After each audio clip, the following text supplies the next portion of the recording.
Siapa setan ini? Bagaimana cara kerjanya? Sehingga dengan paham cara kerja setan, kita bisa mengerti, oh ini dia sedang menggoda saya. Jelas ya? Nah, persoalan paling besar saat ini adalah, kebanyakan orang hanya tahu kalimatnya, hati-hati dengan setan, hati-hati dengan setan, tapi tidak kenal cara menggodanya. Hati-hati ya, nanti di depan, itu ada, maaf, ada banyak ranjau paku. Hati-hati ya, ada polisi tidur yang agak tinggi, tapi tidak pernah disampaikan di mana letak polisi tidurnya. Sebelah mana? Kecepatan berapa yang mudah untuk digunakan supaya tenang ketika melewati itu? Ranjau pakunya di sebelah mana posisinya? Ya sama saja kalau cuma diperkenalkan tapi tidak menunjukkan caranya, kena jebakan juga di situ. Jelas ya? Ayo kita bahas. Siapa setan? Quran surah 2 ayat 36. Ini kalimat setan pertama. Tuh lihat, kalau sudah muncul setan, pasti nggak bagus kalimatnya. فَأَزَلَّهُمُ الشَّيْطَانُ عَنْهَا فَأَخْرَجَهُمَا مِمَّا كَانَ فِيهِ فَأَزَلَّهُمَا الشَّيْطَانُ. Maka setan mulai menggelincirkan Adam dan Hawa. Kalau tergelincir itu, maaf, jatuh atau bangun? Jatuh. Nggak ada orang bangun tergelincir. Ini saya tergelincir dulu ya. Duduk langsung bangun, tidak. Tergelincir itu pasti jatuh. Enak tidak? Tidak. Sakit tidak? Sakit. Baik, kalau jatuh ke atas, ke bawah. Ke bawah. Kadang-kadang kalimat ke bawah penting untuk disampaikan, bukan untuk menunjuk pleonasme, tapi untuk menegaskan bagaimana posisi itu terbangun. Naik ya ke atas. Emang ke atas. Ada yang naik ke bawah. Itu pleonasme dalam bahasa Indonesia. Tapi ingat dalam bahasa Arab, memahaminya jadi taukid nantinya. Taukid itu penguat. Adam tinggal di surga. Nikmatnya luar biasa. Tapi lihat bahasa Quran, majasnya indah. Dijatuhkan oleh setan, terpeleset, tergelincir, jatuh ke bumi. Dikirim tugas kemudian untuk ke bumi. Keluar dari kenikmatan surga. Jadi kalau orang sudah terjatuh dari rahmat Allah subhanahu wa ta'ala, maka dia akan menjauh dari berbagai kenikmatan-kenikmatan. Siapa yang menjatuhkan, mempelesetkan? Setan. Saya mau turunkan dulu, baru kemudian kita definisikan kalimat setan dalam bahasa Arab. Siapa setan ini? Mulanya adalah iblis. Iblis yang tidak ingin sujud sebagai penghormatan kepada Adam. Quran, surah kedua, ayat 34. Jadi, setan itu bermula dari iblis. Lihat baik-baik, teman-teman. وَإِذْ قُلْنَا لِلْمَلَائِكَةِ اسْجُدُوا لِآدَمَ فَسَجَدُوا إِلَّا إِبْلِيسَ. Ketika kami perintahkan kepada para malaikat dan kalangan jin yang hadir pada saat itu, ketika Adam diperkenalkan kepada mereka dan berbagai keistimewaannya, maka Allah meminta malaikat dan sementara kalangan jin untuk hormat kepada Adam, sujud hormat. Fasajadu, maka semua sujud. Illa iblis, kecuali iblis.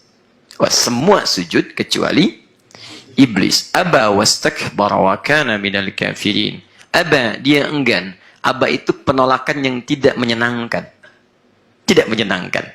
Kadang bisa dari gestur, kadang bisa dari pernyataan, kadang bisa dari perkataan. Ya, nggak enak.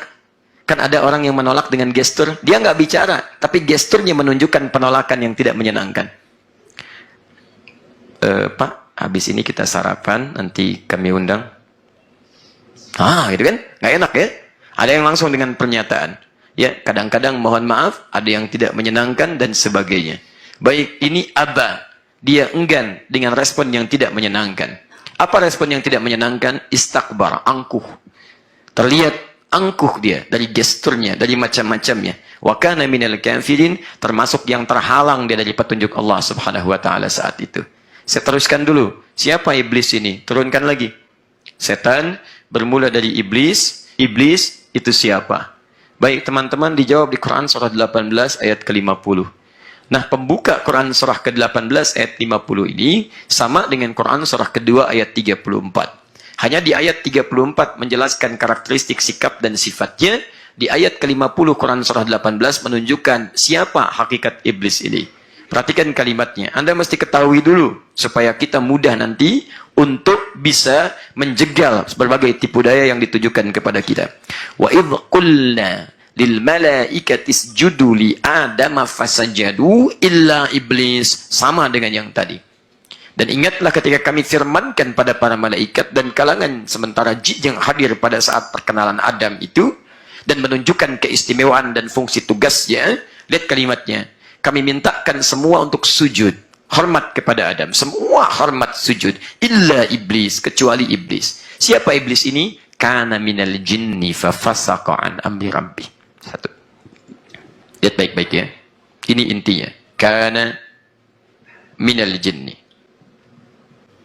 Satu, ini saya garis bawahi. Sifat yang kedua, fafasaqa an amri rabbi. Fasaq an amri rabbi. Ini adalah iblis itu minal jin, termasuk kalangan jin. Asalnya jin. Siang. Awas hati-hati. Jin dalam bahasa Arab disebut dengan jin. Jika ada, ingat baik-baik, jika ada kalimat dalam bahasa Arab dibuka dengan huruf jin dan nun, artinya menunjukkan segala hal yang tersembunyi. Tidak nampak dalam pandangan kita. Jin disebut jin karena tidak kasat mata bagi kita. Kalau kelihatan makhluknya, mudah kita hindari. Begitu mau menggoda kita, ngapain? Mau menggoda. Gampang. Yang jadi masalah, ini makhluk nggak kelihatan. Ingat, setiap jin dengan nun, umumnya tidak nampak. Janin, ada jim dengan nun. Hadir dalam, misalnya mohon maaf, perut seorang perempuan.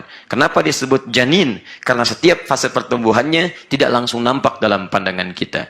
Jannah, surga. Kenapa disebut dengan jannah? Karena surga saat ini belum nampak dalam pandangan kita. Nanti satu saat semua itu akan ditampakkan pada kita. Jin akan nampak, jannah akan nampak, dan segalanya akan tampak. Junnah, perisai. Asyamu junnatun.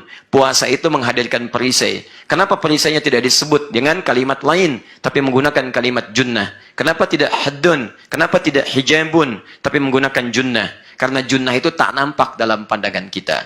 Jadi maaf kalau Anda perang, Anda menggunakan perisai. Perisainya kelihatan. Musuhnya ada, secara kasat mata, jelas. Tapi puasa, itu bisa menghadirkan perisai, benteng bagi kita. Bentengnya nggak kelihatan. Tapi dengan puasa, setan sulit menembus kita. Karena umumnya orang puasa ingin mencegah dari berbagai maksiat. Mau mencela, setan datang. Ayo balas, balas. Ah, takut batal puasanya. Kan? Mau berdusta, bohong aja. Nggak mau takut batal puasanya. Minimal takut batal puasanya. Jadi benteng buat kita. Kalau sudah jadi kebiasaan, bukan takut batal lagi. Tapi takut karena Allah tidak ridha dengan perilakunya. Kan sering saya katakan, ini sudah jam 5, cuman 30 menit lagi mau buka. Ada yang nyela orang. Dicela. Kamu begini, begini, begini, begini. Setan bilang, ayo balas. Balas, balas. Munculkan sampai berparagraf-paragraf. Ah, tidak. Nggak mau balas. Setan masuk lewat temannya. Balas, kenapa nggak dibalas? Kita jawab, ntar aja habis maghrib. Habis maghrib ya, tunggu buka. Baik, kecewa tuh setan di situ. Baik, jadi umumnya disebut dengan junnah. Benteng itu junnah, nggak nampak di sini. Asalnya jin. Paham ya? Nah, turunannya nanti saya tunjukkan kepada Anda. Disebut dengan jin. Kadang-kadang kita nggak sadar. Udah ada aja godaan itu dalam diri kita. Antum nggak lihat. Coba cek, apa antum ketika mau datang ke sini mudah langsung datang? Tidak mudah. Tidak mudah. Di jalan, ngapain ke sana? Paling sebentar, streaming langsung juga bisa. Tuh, ngapain berangkat ke sana? Nanti aja berangkatnya menjelang subuh. Paling Ustaz juga kesiangan bangunnya. Macam-macam. Terus, ngapain? Pokoknya banyak ngapain ke sana, ngapain ke sana. Terus. Jadi ditampilkan banyak yang lain-lain sebagainya. Itu tidak sadar antum ada dalam godaan diri antum sendiri. Ini persoalannya. Jelas ya? Jadi kalau Anda sedang ada bisikan-bisikan dalam diri yang mengarahkan pada hal-hal yang buruk seperti ini artinya sedang bekerja ini. Dan ini nanti cara pertamanya, fase pertama ini. Nanti saya turunkan lebih jauh. Kana minal jinni, asalnya termasuk kalangan jin, tak nampak bagi kita. Dan yang kedua, awas, sifat jin itu diciptakan dari apa? Begini. Kalau mau jawab tentang dalil syariat, antum harus tahu dulu dalilnya ya. Kalau tidak tahu, antum kembali kepada ketetapan awal ya. Tidak usah mengarang, selalu ketentuannya sama. Mengarang hanya ada di bahasa Indonesia. Ya, di pelajaran itu sekarang pun sudah hampir tidak ada karena tidak banyak efektifnya. Baik, jin dicipta dari apa? Dari wallahu alam. Ayolah kembalikan. Quran, Allah yang tahu, Allahu alam. Tanyakan kepada Allah. Quran surah ke-15 ayat 27. Ternyata bukan dari api jin diciptakan.